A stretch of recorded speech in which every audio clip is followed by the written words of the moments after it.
Some more information about Professor Ghulam. He's not only a leader, he's a statesman as well, and he's an author who authored more than 50 books on Islam and on the Prophet sallallahu alaihi wasallam.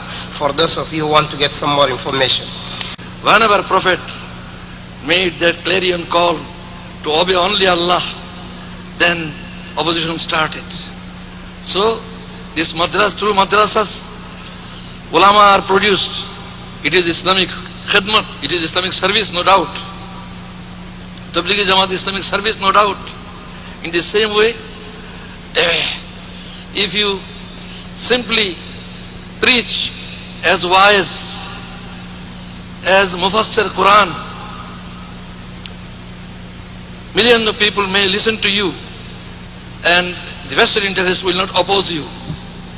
But the moment you want to establish Islamic law, the moment you want to establish Islamic government and Islamic state, then vested interest of all kinds, political, economic, cultural, social, and even the religious leadership will oppose you.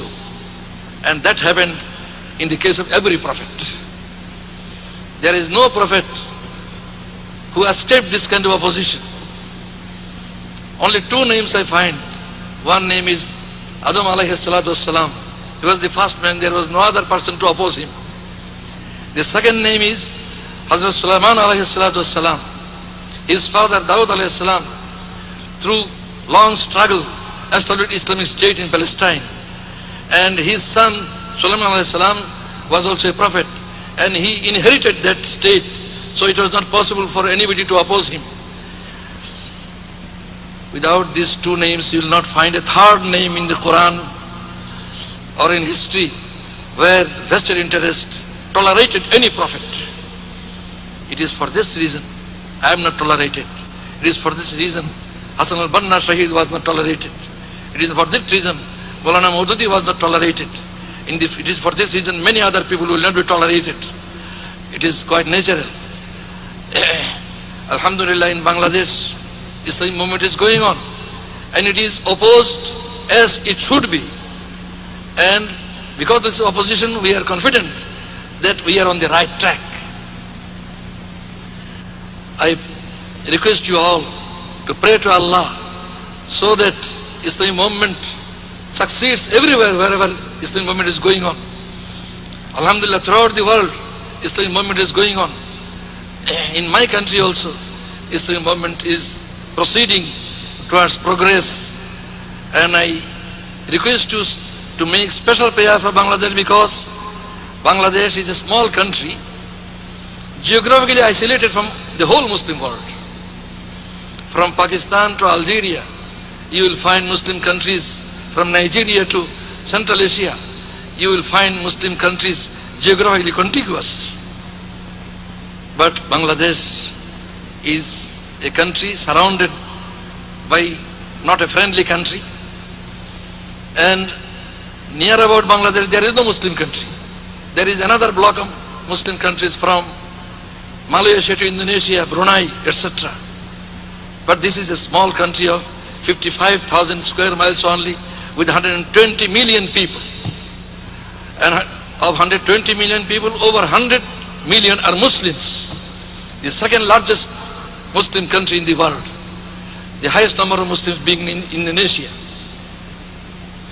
With these words, we request to you to pray for Bangladesh specially, to pray for all.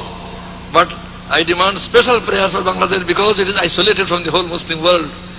And there are many historical reasons for which it is very difficult to establish Islam in Bangladesh.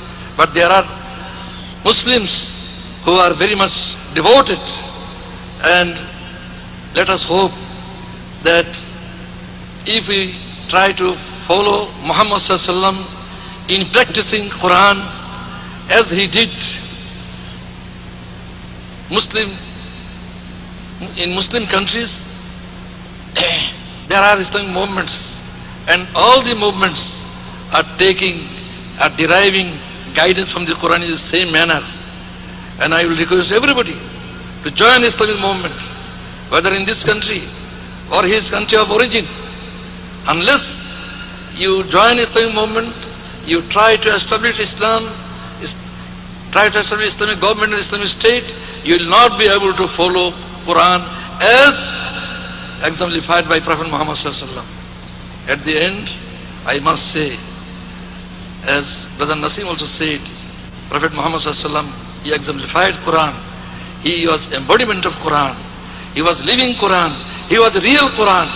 The book of Quran, you cannot understand from this book anything.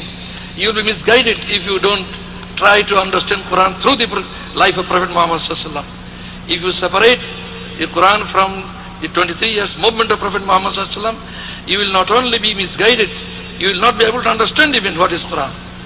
Many verses will give you no meaning unless you try to study Quran from the life of the Prophet.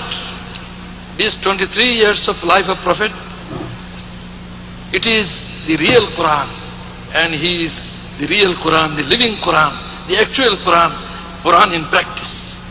Assalamu alaikum wa rahmatullah. Allahu Akbar. Allahu Akbar.